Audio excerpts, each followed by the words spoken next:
Bonjour à tous et bienvenue dans OOH News, votre magazine dédié à la communication extérieure. Chaque mois, vous le savez, on fait le tour des actualités et des tendances qui font bouger le secteur. Alors dans l'actualité ce mois-ci, JC Decaux vous emmène à la plage alors que 66% de la population française préfère passer ses vacances en bord de mer. JC Decaux a concocté une offre Côtes et plages de France. Cela permet aux annonceurs d'engager leur audience où qu'elle se trouve pendant tout l'été. Ce sont ainsi 200 écrans qui sont disponibles sur 30 agglomérations. Ce dispositif Côtes et plages de France permet aux campagnes d'atteindre, nous dit-on, jusqu'à 2840 GRP en combinant l'OOH et le DOH. Cities Media lance Bonjour Cities. C'est un nouveau média urbain au cœur des territoires, média de proximité qui vise à valoriser l'information utile, positive et locale en lien avec les temps forts culturels, sociaux et citoyens. Le média va donc proposer des créations spécifiquement conçues pour l'outdoor, scénarisées pour l'espace public et bien sûr optimisées pour capter l'attention en seulement quelques secondes. D'ici fin 2025, ce seront ainsi plus d'1 millier de contenus qui seront produits et diffusés sur les mobiliers de Cities Media.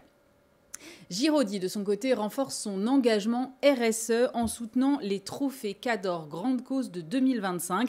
C'est un événement qui met à l'honneur les initiatives remarquables en matière de communication au service de l'intérêt général. Giraudy, qui se revendique comme un acteur engagé de la communication extérieure, va donc offrir une dotation en espace DOH aux gagnants du prix spécial du jury, affirmant ainsi sa volonté de mettre ses supports au service de grandes causes sociétales. Média Transport passe la barre des 4000 écrans installés. Le groupe est présent dans les gares SNCF, le réseau RATP en Ile-de-France, mais aussi le métro de Marseille et celui de Lille. Ce patrimoine digital en croissance permet à Média Transport de mettre en place sa propre DMP pour mieux qualifier les audiences. Média Transport annonce dans le même temps la création d'une base de données inédite baptisée Effimètre qui repose sur plus de 600 post-tests réalisés avec Illigo ces 10 dernières années exclusivement sur des campagnes en DOH. Phoenix s'intéresse aux 18-25 ans. Sa filiale Être étudiant a mené une étude sur la convergence entre le social media et le DOH en partenariat avec une marque de cosmétiques.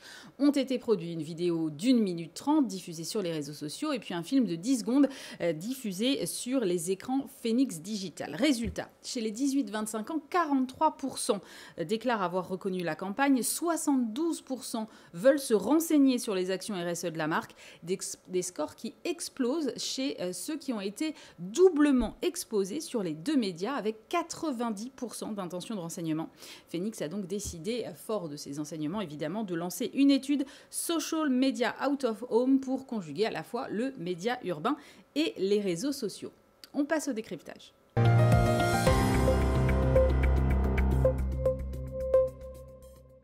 On va prendre la direction des Cannes Lions, évidemment. Fouzia Kamal et Anna Leroy sont allés à la rencontre du jury français de la catégorie Outdoor. Il s'agit de Mathieu Bouillot, Creative Director de BETC.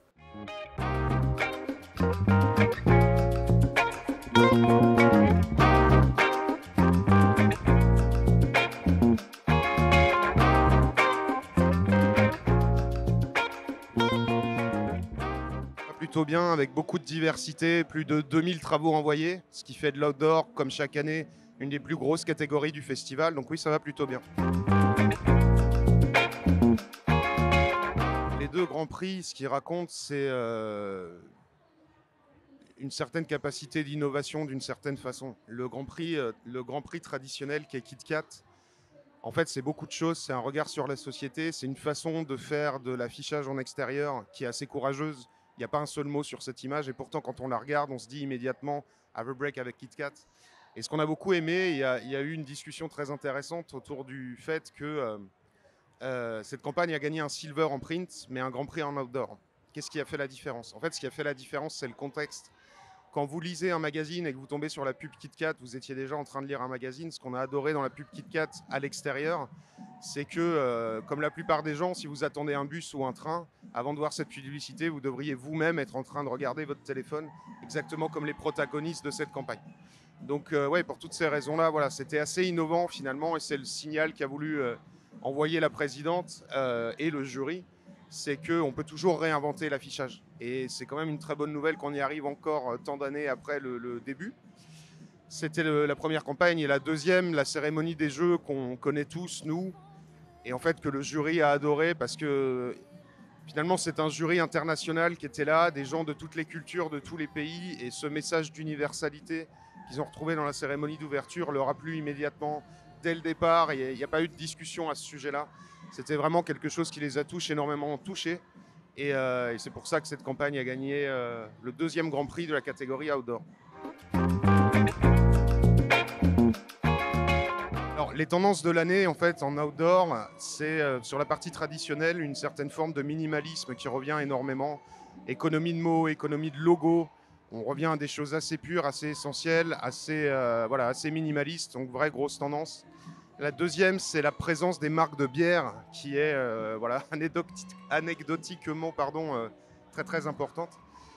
Beaucoup d'Heineken, énormément de Corona et des marques un peu moins connues mais qui ont fait des choses formidables. Medalla Light, qui est une bière de Porto Rico, qui a fait une campagne superbe à New York. Il y a une campagne géniale qui s'appelle Gulf of Mexico pour Decate, qui est une bière mexicaine cette fois. Bref, beaucoup de bières.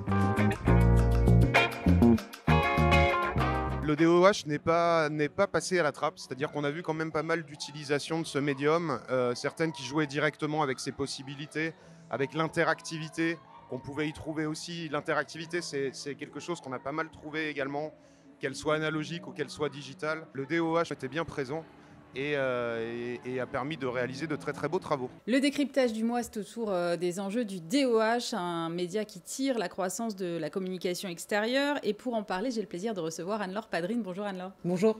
Alors, vous êtes directrice OOH Events chez Publicis Media France. Et donc, la dernière fois qu'on a clôturé ce magazine, il y a un mois, on avait les chiffres du Bump qui venaient de tomber et qui montraient que c'était le DOH qui tirait la croissance de la communication extérieure. Selon vous, Anne-Laure, de votre point de vue, est-ce que c'est une tendance qui est amenée à durer ou est-ce que la tendance pourrait évoluer ?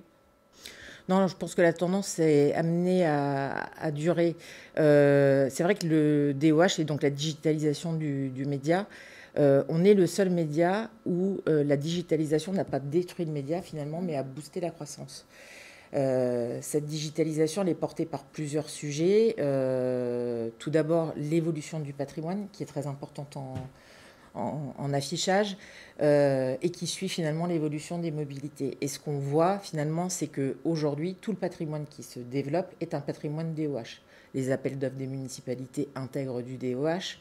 Tous les nouveaux univers ne sont que des univers qui sont aujourd'hui implantés avec des panneaux DOH. Donc on est aujourd'hui presque à 15% de l'offre. Et finalement, elle va amener à prendre un poids même plus important avec tous les déploiements qui sont en cours et tout ce qui est attendu, notamment sur certains univers, comme par exemple la GSS, où on attend le développement de ces univers-là. Et puis il y a une autre tendance aussi qui est finalement le durcissement des RLP, donc avec la baisse notamment aussi du papier. Donc finalement, il va déjà y avoir dans le patrimoine un poids plus lourd sur le DOH.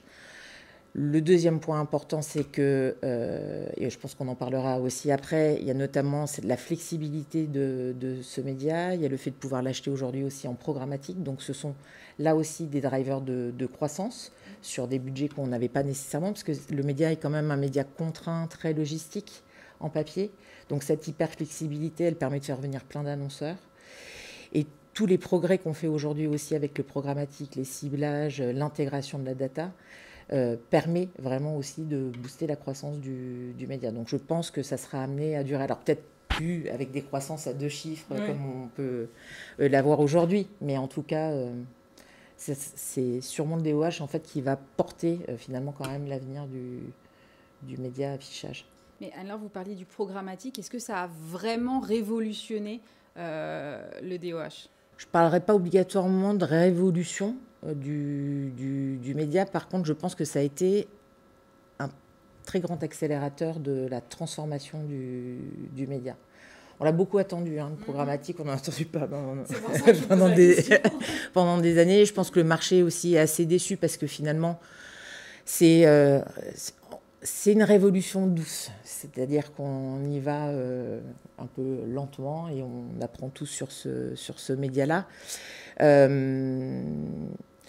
Néanmoins, ce que je pense, c'est que, ça a quand même permis finalement d'incarner la promesse du DOH et de finalement son ciblage, son hyper-contextualisation, son hyper-flexibilité aussi.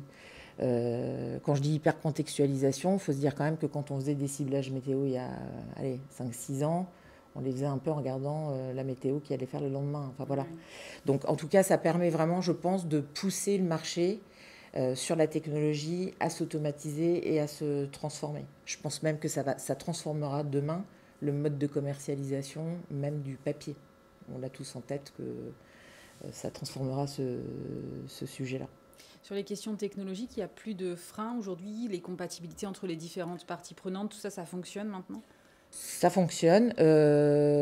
Ça fonctionne très bien sur les pure players, c'est-à-dire vraiment les plateformes programmatiques qui, aujourd'hui, sont 100% DOH. Là, ça fonctionne très bien, en tout cas sur toute la ligne. Je pense que ceux qui ont été très moteurs, finalement, c'est les SSP. Ceux qui sont finalement au cœur, hein, c'est-à-dire entre le branchement, entre la régie et les DSP pour construire.